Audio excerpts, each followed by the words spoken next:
Welcome to my channel class 10।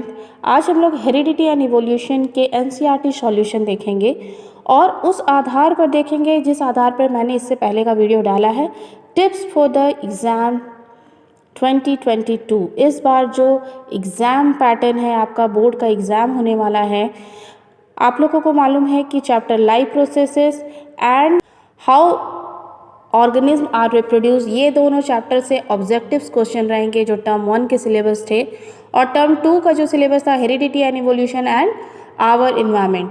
तो आज हम लोग बात करने वाले हैं, क्योंकि इसमें आपको लिखना है सब्जेक्टिव आंसर्स, किस तरीके से कौन कौन से टेक्निक्स को अपना करके हम लोग आंसर को लिखेंगे जिससे कि आंसर लिखना हमें बाहर भी ना पड़े और बहुत ही अच्छा अट्रैक्टिव वे में हम लोग आंसर दे सके।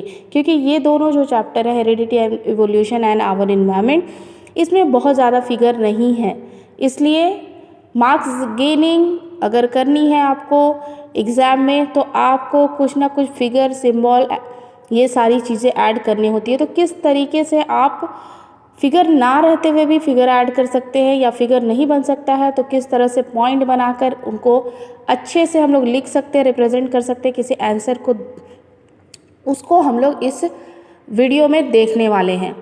तो लेट्स स्टार्ट। एक्सरसाइज 9.1 जो कि पेज नंबर 143 का है एनसीईआरटी सॉल्यूशन, इसमें पहला नंबर क्वेश्चन है। ये मैंने नहीं लिखा है क्योंकि एज इट इज़, क्योंकि ये बहुत ज़्यादा लॉन्ग आंसर नहीं है, तो जो आंसर है वो क्लियरली इसमें है, इसलिए मैंने इसे ही शेयर किया है। If a trait a exist in 10% of population of an asexual reproducing species and trait B exists in 60% of the same population, which trait is likely to have arisen earlier? तो यहाँ बिल्कुल clear है, एक तो ये asexually reproduce species है और कोई भी पॉपुलेशन अगर 10% है और दूसरा 60% है, तो जिसका पॉपुलेशन ज़्यादा है वो ज़रूरी है, बिल्कुल निश्चित है कि वो बहुत पहले आया होगा। तो यहाँ पर पूछा ही जा रहा है कि कौन सा ट्रेड पहले आया होगा। तो ट्रेड बी जो है जिसकी पॉपुलेशन 60% है, वो क्या किया होगा, पहले आया होगा। तो the solution is the trait B is more probable to arise early as their traits has already been existing and replicating in a larger percentage of the population as compared to A. Question number 2. How does the creation of variation in a species promotes its survival? ये बहुत important question है। Creation of variations mean जो छोटे छोटे changes आते हैं organism में, जो वेरिएशंस आता है, वो कैसे किसी स्पीसीज़ में सर्वाइवल को मीन्स उन्हें ज़िंदा रखने के लिए क्या करता है, प्रमोट करता है, जो छोटे छोटे वेरिएशंस आते हैं। तो हम लोग इसके आंसर को देखते हैं। Due to the creation of variation, variation के क्रिएशन के कारण क्या क्या चीज़ें होती है, इसको यहाँ पर मैंने क्या किया, पॉइंट वाइज लिखा है विथ एग्जाम्पल। तो आप लोग जैसे यहाँ रेड पेन का इस्तेमाल, मैंने रेड नहीं पिंक पेन का इस्तेमाल मैंने किया है। मैंने पहले ही बोल दिया है कि रेड एंड ग्रीन पेन आप लोग को यूज़ नहीं करना, आप उसकी जगह पे हाईलाइट करने के लिए आप पिंक पेन का इस्तेमाल कर सकते हो, ब्लैक पेन का इस्तेमाल कर सकते हो। तो पॉइंट बनाने के लिए हम लोग दूसरे पेन का इस्तेमाल करेंगे, जैसा कि मैंने यहाँ पर किया है। A species can adjust to changing environment around it. Variation के कारण क्या होता है कि एक स्पीसीज एनवायरनमेंट जैसे चेंज हो रहा है उसी के अनुसार क्या कर रही है, अपने आप को भी ढाल ले रही है। और दूसरा है कि this provides the survival of the species in the changing environment. तो एनवायरनमेंट चाहे कितना भी चेंज हो, अगर वेरिएशंस है ऑर्गेनिज्म में तो कोई ना कोई जीवित बच ही जाएगा, सब नहीं मर सकते, इस तरह से स्पीसीज बची रहेगी। एग्जाम्पल है, acclimation of heat resistance in some bacteria will ensure its survival even in high temperature. On the other hand, some bacteria which did not have this variation to withstand heat would not survive and die. Heat resistance जो कुछ bacteria के है, खौलते हुए पानी में भी survive कर सकते हैं, बहुत हाई टेम्परेचर में भी, पर बाकी जो बैक्टीरिया हाई टेम्परेचर में नहीं रह पाते हैं वो क्या करते हैं, मर जाते हैं। तो उन्होंने क्या किया है, कुछ बैक्टीरिया ऐसे जिन्होंने खौलते हुए पानी में भी अपने आप को जीवित रखने में वो सक्षम हो चुके हैं। तो वेरिएशंस है तो कुछ तो जिंदा रहेंगे, सब नहीं मरेंगे। तो ये क्या है, इस प्रकार से क्या करता है, वेरिएशन प्रमोट करता है किसी भी स्पीसीज़ के सर्वाइवल में। क्वेश्चन 147 पेज नंबर का क्वेश्चन है, how do Mendel experiment shows that trade में बी डोमिनेंट और रिसेसिव। कैसे आप बताइएगा मेंडल का एक्सपेरिमेंट किस प्रकार शो करता है कि ट्रेड डोमिनेंट होता है या रिसेसिव होता है।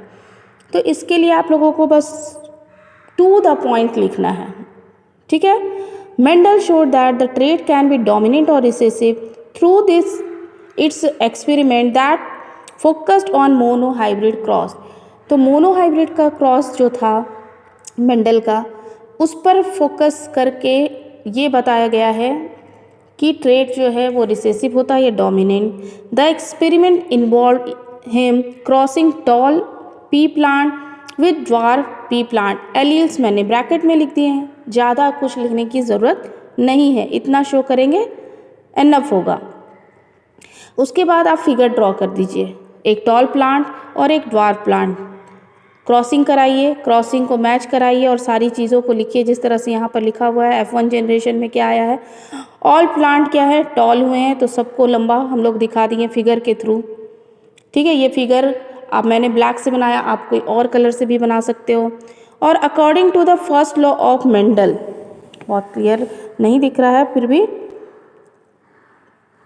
यहाँ पर लिखा गया है, according to the first law of Mendel the character shows in first generation is called dominant and not which not show in the first generation is called recessive character. बिल्कुल टू द पॉइंट बात करेंगे हम लोग, कुछ भी extra लिखने की आपको ज़रूरत नहीं है।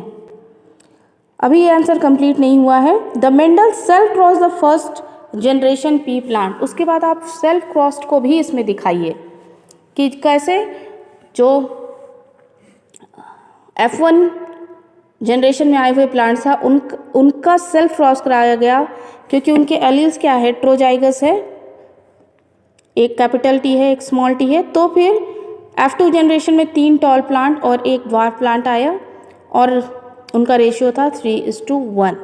तो आपको बस इतना लिखना है, इन F2 generation 1/4 plant obtain is dwarf and all part 3 जो बच गए वो क्या है, टॉल होंगे। तो from this experiment Mendel conclude that the F1 tall plant were not true breeding, instead they carried their traits for both tall and dwarf heights and give his second law which is law of segregation. यहाँ पर आपको law लिखने की ज़रूरत नहीं है, क्योंकि dominant and recessive क्या हो गया है, फर्स्ट जनरेशन में ही हम लोगों को पता चल गया है, ठीक है। यहाँ तक आपको ये आंसर क्या होगा, कंप्लीट होगा। उसके बाद नेक्स्ट क्वेश्चन है कि how do Mendel's experiment shows that traits are inherited independently. तो इसके लिए आप लोग को डाई हाइब्रिड क्रॉस की बातें लिखनी होगी। डाई हाइब्रिड क्रॉस काफ़ी बड़ा है, जो आपको शो करना थोड़ा डिफ़िकल्ट होगा, तो आप उसको कैसे लिख सकते हो। Mendel experiment shows that traits are interlinked independently through his dihybrid cross experiment, इतना लिख दिए। और उसके बाद हम लोग लिखेंगे experiment involve him using 2 traits, namely क्या था, सीड कलर और सीड शेप। उसके बाद हम लोग उसका एलील्स को दिखाएंगे कि राउंड और येलो कैपिटल में RR और YY लिखेंगे, रिंकल्ड एंड ग्रीन को स्मॉल में लिखेंगे। और उसके बाद F1 जनरेशन में क्या आया था, सारे प्लांट जो थे वो राउंड और येलो थे, तो एक कैपिटल एक स्मॉल, एक कैपिटल एक small.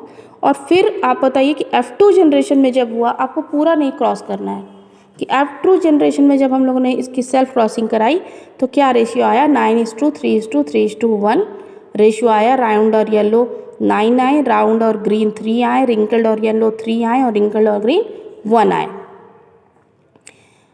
So the plants obtained in F2 generation is in 9:3:3:1 ratio. This means each of the gametes segregate independently of other and each with the frequency of 25% of the total gametes produce. बस यहाँ तक आपका answer क्या होगा, complete हो जाएगा। अगर इतना आप शो कर दे रहे हैं, इतना सिम्बॉल्स से आप दिखा दे रहे हैं, that means this answer is completed. Number 3 है, a man with blood group a marriage a woman with blood group O and their daughter has blood group O. Is this information enough to tell you which of the trait blood group A or O is dominant, why and why not? तो यहाँ पर information incomplete है, कम से कम 3 generation हम लोग को चाहिए होता है ये जानने के लिए, क्योंकि मदर और फादर का अगर ए हो या ओ हो, एलील्स 2 होते हैं ना, ब्लड के ग्रुप के एलील्स 2 होते हैं, तो जिसकी वजह से हम लोग नहीं बता सकते हैं सिर्फ एक जनरेशन में कि कौन डोमिनेंट कैरेक्टर होगा और कौन नहीं। तो ये इनसफिशिएंट जो डाटा है वो इनसफिशिएंट है, इसमें हम लोग लिख सकते हैं। तो सॉल्यूशन में हम लोग लिखेंगे given information is not enough to tell us which characteristic are dominant blood group A और O, blood type is always dominant in A B O blood and blood type O is always recessive. Here the father blood group may genotypically homozygous double A भी हो सकता है और ए ओ heterozygous भी हो सकता है, where as the mother can O A भी हो सकता है और ओ ओ भी हो सकता है, जो मैंने बोला डबल एलील्स की बात की, इसलिए ये चीज़ें क्लियर नहीं है। क्वेश्चन नंबर 4 है how is sex of the child is determine in a human being. तो जैसा आपको दिख रहा है बिल्कुल ही कम वर्ड में, लेकिन जो ज़रूरी बातें हैं उस पर मैंने अंडरलाइन किया है कलर से, है ना, कलरफुल अंडरलाइन जो किया हुआ है उस पर आप लोगों को ध्यान देना कि इस तरह से आप लोग ज़रूरी चीज़ों पर अंडरलाइन कीजिए अलग कलर के पेन से। तो sex of the child in human is determined by the male have XY chromosome, हमने मेल पर कर दिया जिसका क्रोमोसोम क्या है XY है, और क्रोमोसोम ऑफ फीमेल जिसका क्या है XX है। इस पर हम लोगों ने क्या किया, दूसरे कलर से अंडरलाइन किया, वो फोकस हो रहा है कि हाँ ये बातें हैं कि आपको पता है कि मेल का XY क्रोमोसोम होता है और फीमेल का XX क्रोमोसोम होता है। फिर इन दोनों की बातें हम लोगों ने लिखी कि अगर the male's X chromosome combines with female X chromosome the mother gives birth to a girl, क्योंकि XX हो जाएगा, और the male's Y chromosome combines with the female X chromosome then the mother gives birth to a boy, क्योंकि XY chromosome हो जाएगा। और अब यहाँ पर क्या करिए, हम लोग क्रॉसिंग करके दिखा दिए। क्रॉसिंग बहुत ही आसान है, XX जो है वो पहले इस X से हम लोग इस X और Y को करवाएंगे और फिर इस X से दोनों को करवाएंगे। तो लिखने का तरीका आप लोग को बिल्कुल ध्यान रखना है, पहले इस X से हम लोग क्या करेंगे, यहीं पर करवा देंगे, ये देखिए एरो पर भी हम लोग को ध्यान देना कैसे, और फिर जब इसका करेंगे तो हम लोग दोनों इस साइड से ले जाएंगे। तो इस तरह से आप लोग को बिल्कुल भी गड़बड़ नहीं होगा। यहाँ पर मेल फीमेल का सिंबल लगाइए और फिगर लिख दीजिए कि क्या है सेक्स डिटरमिनेशन ऑफ चाइल्ड, और उसमें आप लोग कर दीजिए अंडरलाइन। आगे है एक्सरसाइज 9.3 का पेज नंबर 150 के क्वेश्चंस है। इसे मैंने नहीं लिखा है क्योंकि यहाँ पॉइंट वाइज करके ही लिखा हुआ है, ये भी तरीका सही है। What are the different way in which individual with a particular trait may be increase in a population? क्या क्या अलग अलग तरीका है जिससे कि कोई इंडिविजुअल अपनी संख्या को बढ़ा सकता है, मतलब अपने पॉपुलेशन को बढ़ा सकता है। तो इसके 2 वे है, एक है नेचुरल सिलेक्शन और दूसरा है genetic drift. If natural selection क्या हो गया, if N attribute is useful in A population it will increase naturally, अगर नेचर के लिए वो यूज़फुल है तो वो अपने आप क्या होगा, उसकी संख्या बढ़ेगी। For example mosquito which are resistant again a particular pesticide will pass on its gene so that future generation become resistant as well. The mosquito which are affected by the pesticide die out. अगर mosquito है वो pesticides के साथ रहना सीख गया तो वो क्या होगा, सर्वाइव करेगा। लेकिन अगर पेस्टिसाइड्स के साथ रहना वो नहीं सीखा, मार दिए पेस्टिसाइड, तो वो क्या होगा, वाइप आउट हो जाएगा। Genetic drift, if a species faces A geographical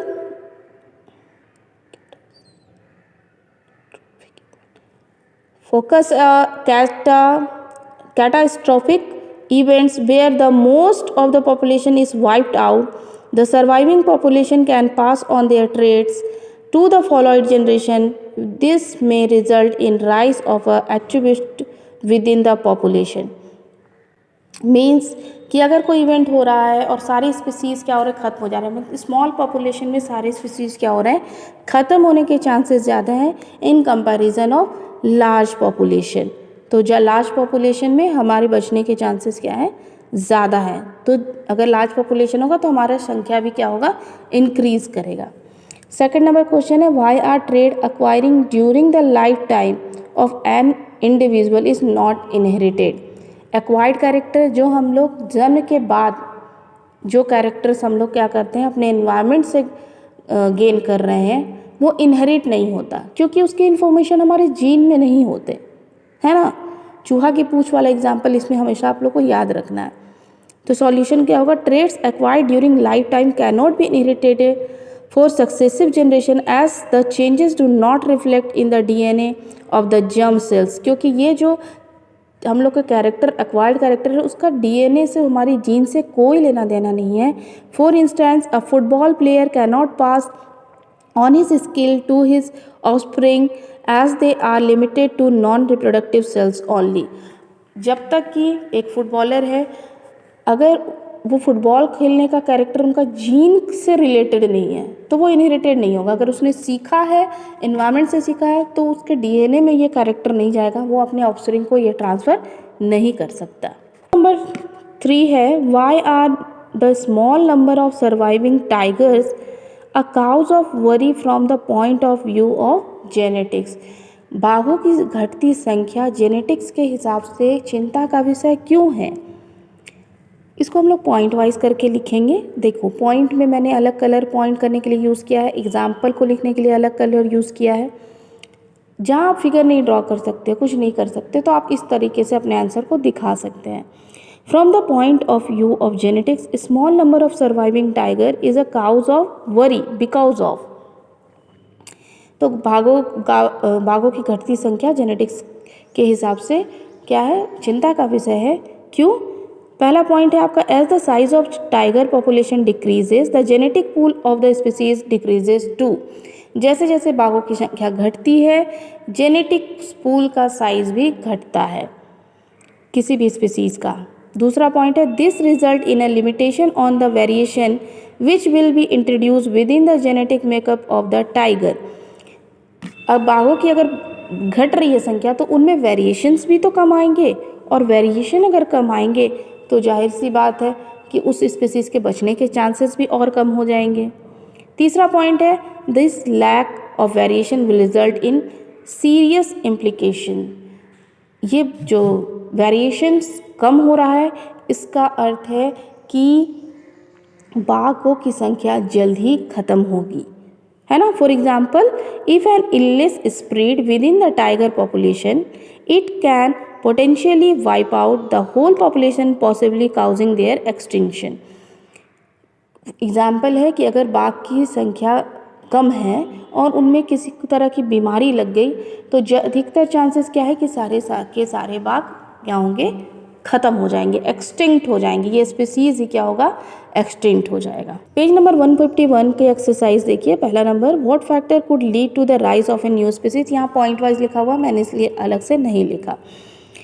कौन सा फैक्टर जो है वो लीड करता है किसी न्यू स्पीसीज के होने के लिए, मतलब न्यू स्पीसीज हो जाएगी तो कौन कौन से फैक्टर उसके लिए रिस्पॉन्सिबल है। तो रिस्पॉन्सिबल है mutation, genetic drift, natural selection, geographical isolation, generative isolation and prolonged period, environmental factor on the isolation of population and quantum of genetic variant transmission from one generation to the following generation। इतना point को आप लोग अलग अलग करके लिखिए, answer आपका complete.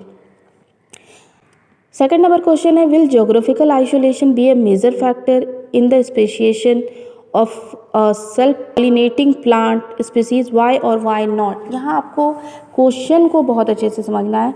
Self pollinating plant की बात की गई है। सेल्फ पॉलिनेशन क्या होता है कि वो प्लांट, वो फ्लावर, जिस भी प्लांट का फ्लावर है उसके एंथर उसी फूल के स्टिग्मा पर क्या होंगे, ट्रांसफ़र होंगे, तब उसको कहते हैं हम लोग सेल्फ पॉलिनेटिंग। तो फूल जब सेम होगा, सेम एंथर और सेम स्टिग्मा है, तो यहाँ तो वेरिएशन आने के चांसेस ही नहीं है। अगर उस फूल का एंथर दूसरे फूल पर जाता, क्रॉस पॉलिनेटिंग होता, तब चांसेस था इसमें वेरिएशंस आने का, है ना। तो यहाँ जोग्राफिकल आइसोलेशन कहाँ होगा, जोग्राफिकल आइसोलेशन तो होगा ही नहीं, क्योंकि उसी फूल का एंथर उसी फूल के स्टिग्मा पे आ रहा है। तो जोग्राफिकल आइसोलेशन हुआ कहाँ, पेड़ को या फूल को आधे आधे भाग में थोड़ी बांट देंगे हम लोग। तो क्या होगा answer? In a population of plant species geographical isolation is usually not a major factor as no new trait will become part of the genetic makeup in a self-pollinating plant species. However, there are some possibility of some environmental changes which could result in some variation. तो ऐसा बिल्कुल नहीं होगा क्योंकि self pollinating plant है, पर अगर variations आ रहे हैं, अगर सेल्फ पॉलिनेटिंग नहीं होगा, क्रॉस पॉलिनेटिंग होगा, तब हो सकता है।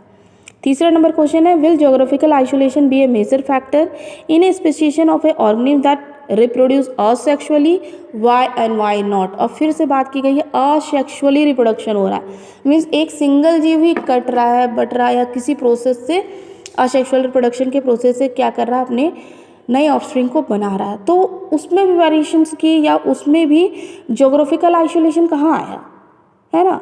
ज्योग्राफिकल आइसोलेशन की बात क्या है कि जगह अलग अलग होनी चाहिए। तो यहाँ तो सेम स्पीसीज रिप्रोड्यूस कर रहा है, जैसे सेल्फ पॉलिनेटिंग प्लांट में एक ही फ्लावर यूज़ हो रहा है, तो वैसे ही असेक्सुअल एनिमल्स में एक ही एनिमल क्या हो रहा है, इन्वॉल्व हो रहा है। तो यहाँ भी ज्योग्राफिकल आइसोलेशन का कोई रोल नहीं है। तो in the case of asexually reproducing organism, geographical isolation can't be considered be a factor. This is due to the fact that meiosis does not occur during asexual mode of reproduction. meiosis नहीं होता है, अलग अलग egg और sperm नहीं है, तो हम लोग यहाँ पर वेरिएशंस भी नहीं आएंगे, ज्योग्राफिकल आइसोलेशन का भी कोई रोल नहीं है। नेक्स्ट क्वेश्चन है 156 पेज नंबर का पहला क्वेश्चन है, give an example of the characteristic being used to determine how close two species are in evolutionary term. कुछ एग्जाम्पल्स के थ्रू आपको बतानी है कि दो स्पीसीज़ एक दूसरे से किस तरह रिलेटेड है इवोल्यूशनरी टर्म में, कि दो स्पीसीज़ कितनी क्लोज है इवोल्यूशनरी टर्म्स में एक दूसरे से, उसका कुछ एग्जाम्पल्स हमें बताना है।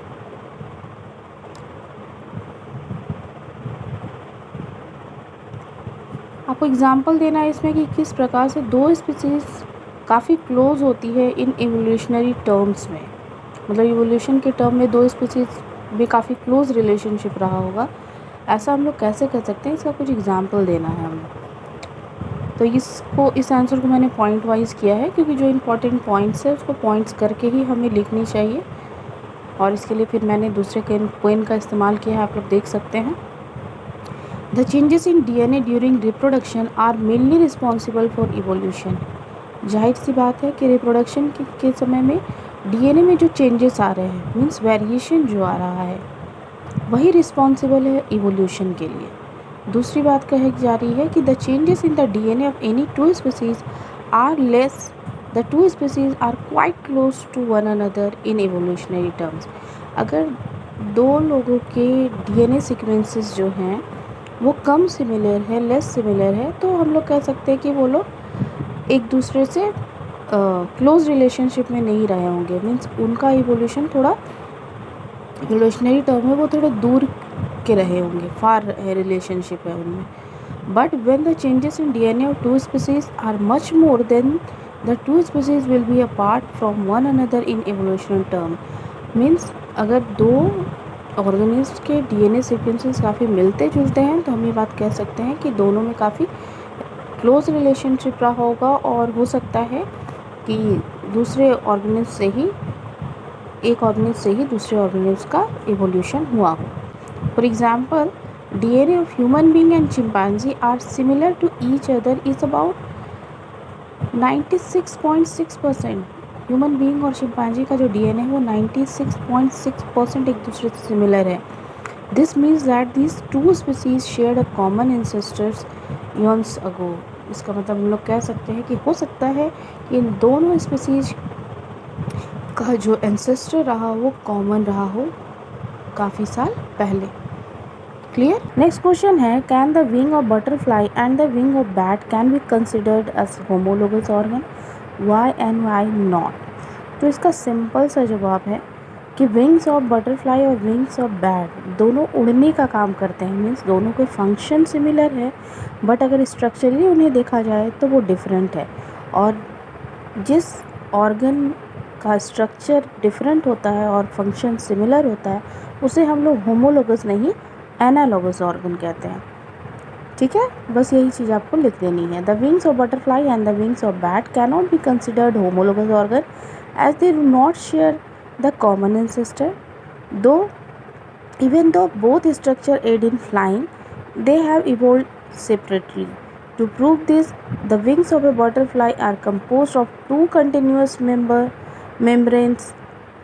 बटरफ्लाई का विंग्स मेम्ब्रेन से बना होता है, दो कंटिन्यूस मेम्ब्रेन से बना होता है, where is the wing of bat are composed of bony skeleton completed with bone vessels. Hence, these aren't homologous organ but rather analogous organ.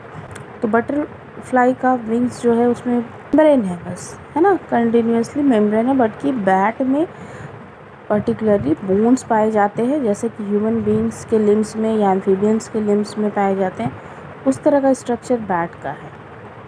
Clear है? तो यहाँ पर आप लोग क्या कर सकते हो, दोनों के विंग्स का फिगर ऐड कर सकते हो। बस ये बातें लिखने के बाद आप क्या कर सकते हो, इस दोनों का फिगर ऐड कर दो। ठीक है, इसमें मैंने नहीं बनाया बट आप लोग बना लेना।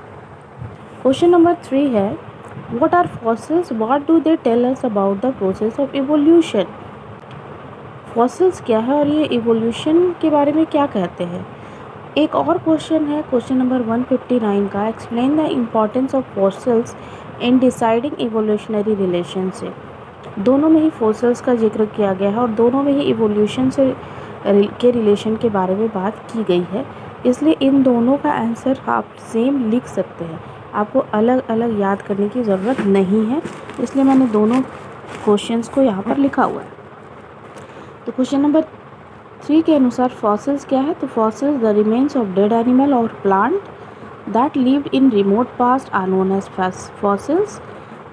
डेड रिमेन्स मतलब जीवों के अवशेष, एनिमल्स या प्लांट के अवशेष जो काफ़ी साल पहले पाए जाते थे ज़मीन के अंदर, उसे ही हम लोग कहते हैं फॉसिल्स। अब ये इवोल्यूशनरी टर्म में हमारे क्या क्या कहते हैं, क्या क्या बात कहते हैं, उसको पॉइंट वाइज करके लिखा गया है यहाँ पे। Fossils tell us about a lot of extinct animal. Fossils देख के हम लोग ये पता लगा सकते हैं कि कौन कौन से जीव पहले रहे होंगे और आज वो नहीं पाए जाते, मीन्स एक्सटिंक्ट हो चुके हैं। Fossils gives insights into how evolution might have occurred. Fossil से ही हम लोग ये जान पाते हैं कि कौन से जीव किससे कितने सिमिलर है, तो इसमें हम लोग रिलेशनशिप बैठा पाते हैं कि किसका इवोल्यूशन कैसे हुआ होगा। It is use to understand how an organism have lived and what it may be look like.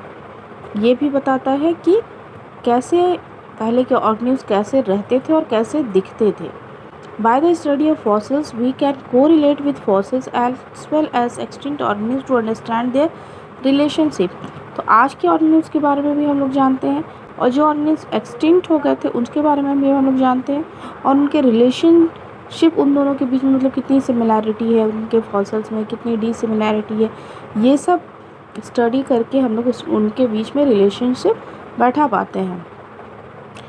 Next है, scientist were able to cover protein sequences from the dinosaur which confirm its avian lineage.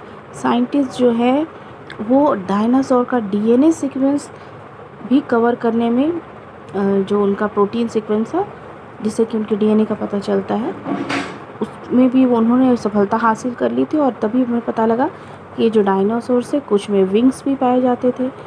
और तो हम लोग कह सकते हैं कि avian means reptile से ही क्या हुए होंगे, बर्ड्स आए होंगे। उनका क्या लिंक था डायनासोर का बर्ड्स के साथ, एवियन कह रहे हैं हम लोग बर्ड्स को। Pattern of fossils distribution give us an idea of the time in history when previous species were formed और बिकम एक्सटिंक्ट। तो एक पैटर्न हम लोग बैठा सकते हैं कि फॉसिल्स में कि किसके फॉसिल्स पहले आए होंगे। जैसे कि अगर हम लोग खुदाई करते हैं तो जो फॉसिल्स हमें सबसे नीचे मिल रहे हैं खुदाई के दौरान, वो बहुत पहले के जीव रहेंगे, उसके पहले वाला उसके बाद का जीव होगा, उसके पहले वाला उसके बाद का जीव होगा। इसी तरह करते करते जो सबसे ऊपर पाया जा रहा है अभी कुछ सालों पहले का जीव हो। तो एक रिलेशनशिप हम लोग बैठा पाते हैं कि कौन से जीव पहले मौजूद थे और कौन से बाद में। उसके बाद these fossils provide the evidences that the present animal have originated from the previously extinct ones through the process of continuous evolution. अब इसी फॉसिल्स से जैसे आदि मानव के फॉसिल्स मिले हैं, अभी तो आदि मानव नहीं है पर आदि मानव के फॉसिल्स मिले हैं, जिससे हम लोग ये बैठा पाते हैं रिलेशनशिप कि हमारा इवोल्यूशन, ह्यूमन बीइंग का इवोल्यूशन उनसे हुआ होगा, या किसी भी ऑर्गेनिज्म का इवोल्यूशन किस फॉसिल से मिलता जुलता है उसकी से हम लोग ये पता लगा पाते हैं कि उनका इवोल्यूशन कहाँ हुआ होगा। तो इतना टर्म बहुत है, यहाँ पर पॉइंट में बातें लिखी गई हैं। अगर एक दो पॉइंट आपको याद ना भी रहे तो कोई बात नहीं, कुछ पॉइंट्स तो आप ज़रूर लिख लीजिएगा। आप चाहे तो इसमें किसी भी एक फॉसिल्स का फिगर ऐड कर सकते हैं। अब है पेज नंबर 158 के questions. Why are human being who look so different from each other in term of size, colour and look said to belong to the same species. Human being जो सबसे colour में बिल्कुल different है, बहुत सारे colour variations हैं इनमें, size का वेरिएशन है, एक दूसरे से अलग दिखते हैं, फिर भी ये सेम स्पीसीज़ कैसे हैं। तो एक बात बस दिमाग में रखनी है अपनी कि अगर कोई भी स्पीसीज़ किसी से रिप्रोडक्शन कर पा रही है तब तक वो सेम स्पीसीज़ की है। जब रिप्रोडक्शन का जो कैपेबिलिटी है वो ख़त्म हो जाएगा उस स्पीसीज़ से, तब हम लोग कह सकते हैं कि वो न्यू स्पीसीज़ बन गई है। तो इसी बात को हम लोग को लिख देना है। The human being who look so different from each other in size, colour and look are said to belong to the same species because they can interbreed to produce fertile offspring. Okay, next question. In evolutionary term, can we say which among bacteria, spider, fish and chimpanzee have a better body design? Why and why not? Body design की बात की गई है कि evolutionary term में bacteria, spider, fish, chimpanzee किसका better body design है। अगर बॉडी डिज़ाइन की बात करें हम लोग तो चिंपैंजी बहुत अच्छा बॉडी डिज़ाइन है, बट यहाँ पर इवोल्यूशनरी टर्म की बात की जा रही है और किसकी क्षमता बहुत ज़्यादा है जीवित रहने की, अपने आप को जीवित रखने की इस धरती पर किसकी क्षमता सबसे ज़्यादा है, इस बारे में हम लोग यहाँ पर चर्चा करेंगे। तो in evolutionary term we can say that bacteria has a better body design than spider, fish and chimpanzee. Bacteria को बेटर बॉडी डिज़ाइन कहा जा रहा है क्योंकि बैक्टीरिया एक ऐसा ऑर्गेनिज्म है जो अपने आप को हर जगह रहने के लिए ढाल चुका है। मीन्स वो हाई टेम्परेचर पे भी रह सकता है, लो टेम्परेचर में भी, खौलते हुए पानी में, बर्फ़ में, हर जगह वो क्या हो सकता है, अपने आप को ज़िंदा रखने की क्षमता उसकी क्षमता है और अपनी क्षमता पर उसने विजय प्राप्त की है। इसलिए बैक्टीरिया को बेटर बॉडी डिज़ाइन हम लोग कह सकते हैं। This is because the bacteria is one of the simplest and primitive life forms but it is still inhabit they survive in some of the most inhospitable habitats such as hot spring, deep sea thermal vent and ice in Atlantica। सभी जगह bacteria पाया जाता है। Most other organisms including spider, fish and chimpanzee cannot survive in such harsh environment, जबकि spider, fish और chimpanzee इस तरह के इन्वायरमेंट में ज़िंदा नहीं रह सकते। आगे देखिए एनसीईआरटी बुक के पेज नंबर 59 का एक्सरसाइज जो शुरू होता है, जिस क्वेश्चन की आवश्यकता हमें नहीं है डिटेल करने की या उसमें कुछ ऐड करने की, तो उसे मैंने एज इट इज़ ही रहने दिया है। Question number 1, a Mendelian experiment considered of breeding tall pea plant bearing violet flower with short pea plant bearing white flower. The progeny all bore violet flower but almost half of them are short. This suggests that the genetic makeup of the tall parent can be depicted as। यहाँ पर बात क्या की जा रही है, यहाँ पर बात की जा रही है कि हम लोग रिज़ल्ट देखेंगे क्योंकि यहाँ जीन दिया गया, तो रिज़ल्ट क्या है, रिज़ल्ट में है कि all bore violet flower but almost half of them were short। Means half short कहने का मतलब है कि आपको हेट्रोजाइगस जीन देनी है और कंप्लीट क्या है, वॉयलेट है, तो हम लोग को दोनों ही क्या करना होगा, कैपिटल में लिखना होगा, तब हम लोग इस जीन को क्या कर सकते हैं, पहचान सकते हैं। तो यहाँ पर ये ऑप्शन आपका सी है, तो यही क्या हो जाएगा, करेक्ट हो जाएगा। Okay, next question, an example of homologous organ. Homologous organ means जिसका स्ट्रक्चर सेम है और function different. Our arm and dog's fore leg, yes, अगर स्ट्रक्चर हम लोग देखें तो दोनों का सेम होता है बट फंक्शन डिफरेंट है। Our teeth and elephant's same है, structure same but function different. Potato and runners of grasses, इनका भी सेम है, तो यहाँ ऑल ऑफ दी अब आंसर क्या हो जाएगा, करेक्ट हो जाएगा। In evolutionary term we have more in common with, हम लोग सबसे ज़्यादा कॉमन किससे है, Chinese school boy, chimpanzee, spider, bacteriums. Chinese school boy क्योंकि वो भी क्या है, एक ह्यूमन बीइंग है।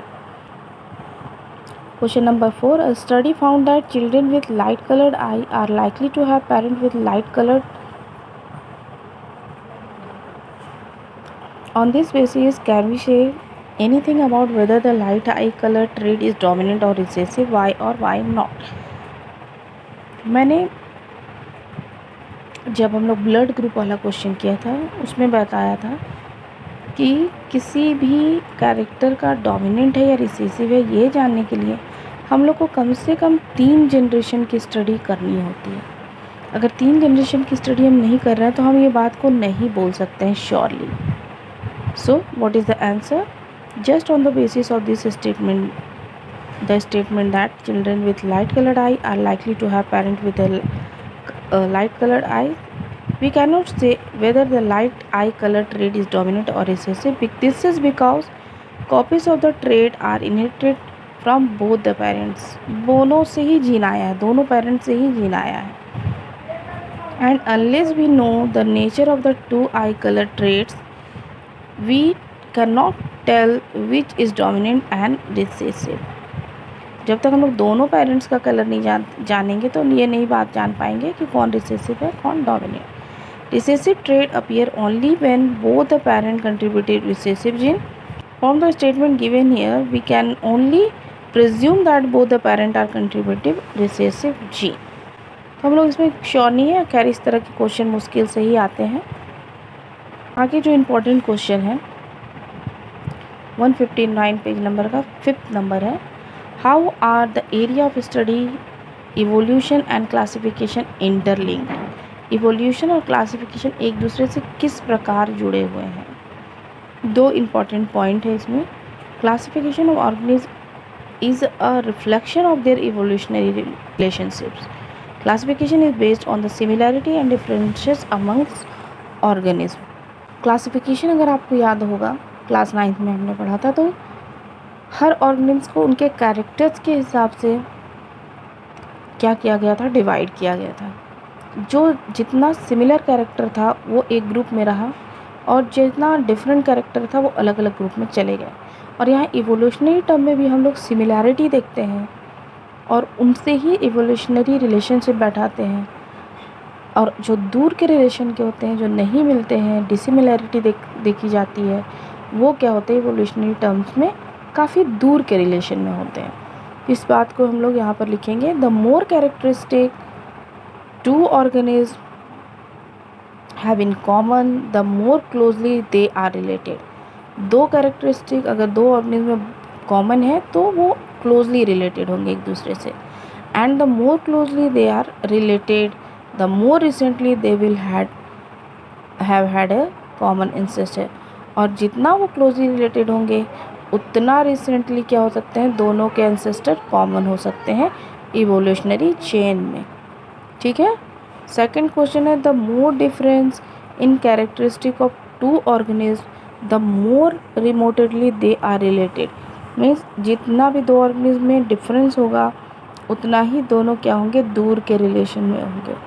and the more remotely they are related they will have had a common ancestor in more remote past। और जितना ही वो दोनों एक दूसरे से डिफरेंट होंगे उतना ही दूर का उनका रिलेशनशिप रहेगा। ये क्वेश्चन जो है बहुत ही ज़्यादा इम्पॉर्टेंट है और हमेशा ही पूछा जाता है। Explain the term analogous and homologous organ with example. आपको इसमें डेफिनेशन, एग्जाम्पल और फिगर, बस इससे ज़्यादा कुछ भी लिखने की ज़रूरत नहीं है। ठीक है। तो डेफिनेशन होमोलोगस ऑर्गन का क्या है, the organ which have the same basic structure but different function are called homologous organ. बिल्कुल सिंपल लैंग्वेज में मैंने लिख दिया है। एग्जाम्पल आप लोग को दे देना है, the forelimb of human are use for grasping where is the forelimb of lizard are use for running, है ना। दोनों के फंक्शन क्या अलग है, but they both have the similar structure. Structure दिखाने के लिए हम लोगों को क्या डाल देना है, इसमें फिगर डाल देना है, ठीक है। और दोनों का फिगर बना करके या फिगर लिख के उसके नीचे अंडरलाइन भी आपको करना है। या बहुत क्लियर नहीं आया है पिक्चर, बट आपको समझ जाना है, दिख रहा है क्या हो रहा है। उसके बाद है analogous organ, those organ which have different basic structure but have similar appearance and perform similar function are called analogous organ. Function same है बट स्ट्रक्चर डिफरेंट है, जैसे wings of insects and wings of bird. ये जो butterfly और bat का बात किया जा रहा था, इससे पहले के क्वेश्चन में था बैट और इंसेक्ट्स का या बटरफ्लाई का, तो आप बटरफ्लाई में ये वाला फिगर डाल सकते हैं और बैट का फिगर आपके बुक में दिया हुआ है उसको डाल सकते हैं आप उसमें। तो यहाँ पर इंसेक्ट्स का और बर्ड का विंग दिखाया गया है कि दोनों का स्ट्रक्चर जो है बिल्कुल भी डिफरेंट है, बट क्या है ये है एनालॉगस। फंक्शन दोनों का उड़ने का है तो सेम है, तो ये है analogous organ. Question number 7, outline a project which aim to find the dominant coat colour in dog.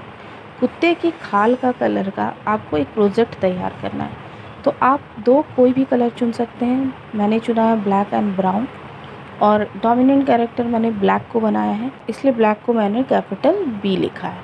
तो in order to find the dominant coat colour in dogs we should first select pure breed dog having black colour and the pure breed dog having brown colour. और दोनों के बीच में क्या करा दिया हम लोगों ने, क्रॉस करा दिया, ठीक है। जब यहाँ पर B और B है और यहाँ पर स्मॉल b है, ठीक है। तब यहाँ पर देखा गया फर्स्ट जनरेशन में सभी क्या है, ब्लैक कलर क्या है, तो F1 generation all black colour homozygous heterozygous is produced, hence black coat color is dominant color.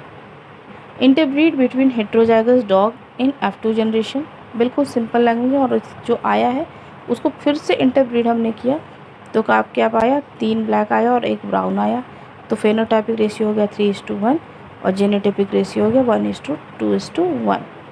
तो F2 जनरेशन में क्या है, 25% जो है, ये देखिए ये दोनों होमोजैगस है, ठीक है। 50% जो है वो हेट्रोजैगस है और फिर 25% जो है वो होमोजैगस है, ठीक है। तो इस चीज़ को हमने लिख दिया, ये आंसर हो गया कंप्लीट। 159 का क्वेश्चन नंबर 8 है, explain the importance of fossils in deciding evolutionary relationship. तो जो क्वेश्चन था 156 का, what are fossil and how do they tell us about the process of evolution. Same answer आप लोग इसमें लिख सकते हैं, फॉसिल्स क्या है और इवोल्यूशनरी टर्म में वो अपना क्या रोल प्ले कर रहे हैं। जो पॉइंट वाइज यहाँ पर लिखा हुआ सेम आप यही आंसर इसमें भी लिख सकते हैं, ठीक है। Question number 9, what evidences do have for the origin of life from in animate matter. Inorganic molecule से लाइफ आया है, ओरिजिन ऑफ लाइफ हुआ है, ये इसका क्या एविडेंस है। तो आंसर क्या लिखेंगे हम लोग, the evidence on the origin of life from inanimate matter was provided by Stanley L Miller and Harold C Urey. ये 2 साइंटिस्ट थे जिन्होंने ये एंटीमेट मैटर से ओरिजिन ऑफ लाइफ हुआ है इस पर एक एक्सपेरिमेंट किया था। इनका experiment which was concluded in 1953। तो इनका जो नाम है आप दूसरे कलर से लिख सकते हैं, प्लस इसको अंडरलाइन भी कर सकते हैं, ठीक है। नेक्स्ट है, आपको इसके बारे में थोड़ा सा बताना होगा कि इनऑर्गेनिक मॉलिक्यूल्स पहले क्या क्या थे और एक्सपेरिमेंट में क्या किया गया और तब क्या क्या मॉलिक्यूल्स बने। तो they create an artificial environment which was reminiscent of the early earth atmosphere. मतलब कि एक आर्टिफिशियल इन्वायरमेंट बनाया गया लैब में जो बहुत पहले जैसे अर्थ का एनवायरनमेंट था उनसे मिलता जुलता था, मतलब उस वक्त का एटमॉस्फेयर से। It contain ammonia, hydrogen and other gases like methane, और भी बहुत सारी चीज़ें थी, बट आप शॉर्ट इतना इंपॉर्टेंट चीज़ को लिख सकते हो कि ये सब उन्होंने डाला उस वहाँ जो इन्वायरमेंट क्रिएट किया वहाँ पर ये सब इनऑर्गेनिक मॉलिक्यूल्स को डाल दिया। The concoction of the gases was kept at a temperature slightly below 100 degree centigrade। और इनमें क्या किया गया, 100 डिग्री सेंटीग्रेड से थोड़ा कम टेम्परेचर डाला गया। Additionally spark were generated to stimulate lighting. At the end of the experiment he is able to conclude 11 out of 20 amino acid. और उसके बाद स्पार्क हुआ और उसके बाद जो था ये देखा गया जैसे आज तक 20 एमिनो एसिड की खोज की गई है, उसमें से 11 एमिनो एसिड्स वहाँ प्रेजेंट थे स्पार्क के बाद। 15% कार्बन था। एमिनो एसिड जो थे वो प्रोटीन मॉलिक्यूल को एमिनो एसिड जो थे वो प्रोटीन बना रहे थे और प्रोटीन से मिलकर फिर डीएनए का फॉर्मेशन हो रहा था। तो इस तरह से जब डीएनए का फॉर्मेशन हुआ तो स्मॉल मॉलिक्यूल्स बनेंगे, मतलब ये ऑर्गेनिक मॉलिक्यूल्स हो गए। तो इस तरह के एक्सपेरिमेंट से इन्होंने प्रूव्ड किया था, है ना। This experiment provide the evidence that the life originated from inanimate matter like in organic molecules. यहाँ पर फिगर आपके बुक में नहीं दिया है पर मैंने फिगर इंक्लूड कर दिया है। आप इस फिगर के थ्रू क्या कर सकते हैं, इस आंसर को अट्रैक्टिव बना सकते हैं, इस फिगर को आप डाल सकते हैं। Question number 10, explain how sexual reproduction gives rise to more variation than asexual reproduction. How does this affect the evolution of those organism that reproduce sexually. कह रहा है कि किस प्रकार से सेक्सुअल रिप्रोडक्शन है वो अधिक वेरिएशन देता है असेक्सुअल रिप्रोडक्शन के कंपैरिजन में, और ये इवोल्यूशन में किस तरह से क्या कर रहा, अफेक्ट करता है जो ऑर्गेनिज्म क्या करते हैं, सेक्सुअली रिप्रोड्यूस करते हैं, उनमें इवोल्यूशन में, उनके इवोल्यूशन में ये किस प्रकार से अफेक्टेड है। तो हम लोग पहले ये बताएंगे कि असेक्सुअल और सेक्सुअल रिप्रोडक्शन में अंतर क्या है और दोनों में से किस में ज़्यादा वेरिएशन आता है, उसके बाद हम लोग अफेक्ट लिखेंगे, है ना। पहला पॉइंट यही है कि असेक्सुअल जो रिप्रोडक्शन है give rise to small variation. क्यों? क्योंकि because DNA of only one parent is copy, क्योंकि असेक्सुअल रिप्रोडक्शन में सिर्फ एक ही पेरेंट इन्वॉल्व होते हैं तो उन्हीं का डीएनए कॉपी होता है। Due to this the offspring produce look almost the same. तो इस तरह से जो ऑर्गेनिज्म रिप्रोड्यूस हो रहे हैं वो बिल्कुल ही सेम दिखते हैं अपने पेरेंट्स की तरह। एग्जाम्पल एक डाल देते हैं हम लोग, शुगर केन, आप अंडरलाइन कर दीजिए इसको। In sugar cane field we will find only little variation. और सेक्सुअल रिप्रोडक्शन को अंडरलाइन कीजिए कि यहाँ पर मैं सेक्सुअल रिप्रोडक्शन के बारे में लिख रही हूँ, यहाँ पर असेक्सुअल रिप्रोडक्शन के बारे में लिख रही हूँ। Give rise to large variation because in this process DNA of 2 gametes are combined together. बिल्कुल ही सिंपल एग्जाम्पल आप यहाँ पर अंडरलाइन कर दीजिए ह्यूमन बीइंग का, जो not even 2 human being look alike due to large variation. 2 human being भी एक जैसे नहीं दिखते हैं, इवन भाई बहन भी एक जैसे नहीं दिखते हैं जो सेम पेरेंट्स के डीएनए से हो रहे हैं। ठीक है, तो ये दिखाता है कि हमारे में कितना वेरिएशन है। अब हम लोग लिखेंगे अफेक्ट। तो affect of evolution of those organism that reproduce sexually, इसको आप दूसरे पेन से लिखिए, अंडरलाइन भी कर सकते हैं। So large genetic variation have been seen in the sexually reproduce organism. जो सेक्सुअली रिप्रोड्यूस ऑर्गेनिज्म करते हैं उनमें लार्ज वेरिएशन मिलता है and it plays an important role in the origin of new species having different characteristic. और ये बहुत ही important role play करता है एक न्यू स्पीसीज के ओरिजिन में जिसका अलग अलग कैरेक्टरिस्टिक होता है। इतना लिखने के बाद ये आंसर आपका हो जाएगा कंप्लीट। 159 पेज का ही क्वेश्चन नंबर 11 है, how is the equal genetic contribution of male and female parent ensure in the progeny. कैसे आप कह रहे हैं कि इक्वल जेनेटिक मेल और फीमेल का जो इक्वल जेनेटिक कॉन्फ़िगरेशन है वो इवॉल्व होता है नए बच्चे के जन्म में, ये बात आप कैसे कह रहे हैं। तो equal genetic contribution of male and female parents is ensured in progeny through the inheritance of equal number of chromosome from both the parent, है ना। both parents से equal number of chromosome क्या होता है प्रोजेनी में आता है। There are total, यहाँ हम लोग थोड़ा सा क्रोमोजोम के बारे में जिक्र कर देते हैं कि टोटल जो होता है ह्यूमन बींग में 46 क्रोमोजोम होता है, जिसमें 44 ऑटोजोम्स होते हैं और 2 सेक्स क्रोमोजोम होता है। एक्स फीमेल में होता है सेक्स क्रोमोजोम और XY मेल में होता है। During the process of reproduction only 23 chromosome takes part in both gamete. सिर्फ 23 क्रोमोजोम ही क्या करते हैं, टेक्स पार्ट लेते हैं। And the haploid number of cell 23 मतलब कि हाइप्लॉइड नंबर ऑफ क्रोमोजोम है, उसमें सिर्फ 23 क्रोमोजोम है तो उसको हम लोग हाइप्लॉइड नंबर ऑफ सेल कहेंगे। तो हाइप्लॉइड एग में भी होता है, हाइप्लॉइड स्पर्म में भी होता है, दोनों में सिर्फ 23 क्रोमोसोम होते हैं। बिकम डाइप्लॉइड जाइगोट, जब वो दोनों में फर्टिलाइजेशन होता है, जाइगोट फॉर्मेशन होता है, तो ये क्या बन जाते हैं, बिकम डाइप्लॉइड। एकदम सिंपली, आपको कुछ लंबा करके लिखने की ज़रूरत नहीं है। So that both the parent chromosome play equal contribution to produce a progeny and the progeny have the characteristic of both the parent. तो दोनों का ही क्रोमोसोम पहुंचता है, तो दोनों का ही इक्वल नंबर ऑफ क्रोमोसोम पहुंचता है, फिर 46 होता है, तो दोनों का क्या है, इक्वल कंट्रीब्यूशन है, और उनमें दोनों ही पेरेंट्स के गुण भी होते हैं। क्वेश्चन नंबर 12 है, only variation that confer advantage to an individual organism will survive in a population.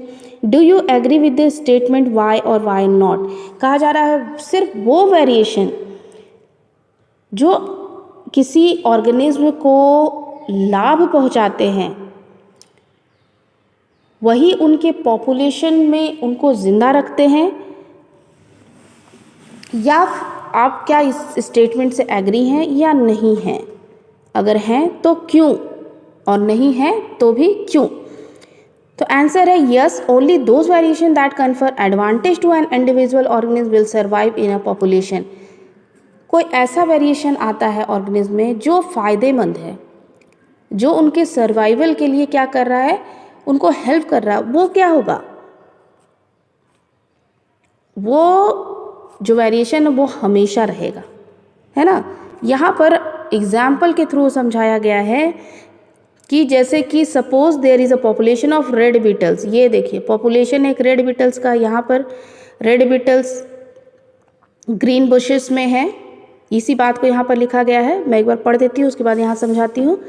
In a green bushes the colour variation arises, so one beetle is now green colour. यहाँ पर variations हो रहा है, कौवे इसको खा रहे हैं, यहाँ पर कुछ वेरिएशन हुआ जिसके कारण क्या हुआ, कुछ ग्रीन कलर के हो गए। Variation occurs, some red beetles change into green colour. Crow does not able to recognise green beetle, यहाँ पर मैंने लिखा है फिगर में,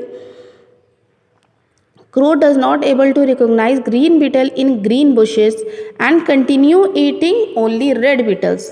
ठीक है, तो द वेरिएशन, यहाँ पर अब देखिए, the variation offers advantage of survival because the green beetle can mix up with the green bushes, it cannot be spotted and eaten by crow, and hence one day all bushes have only green beetles is alive and all red beetles are eaten by crow।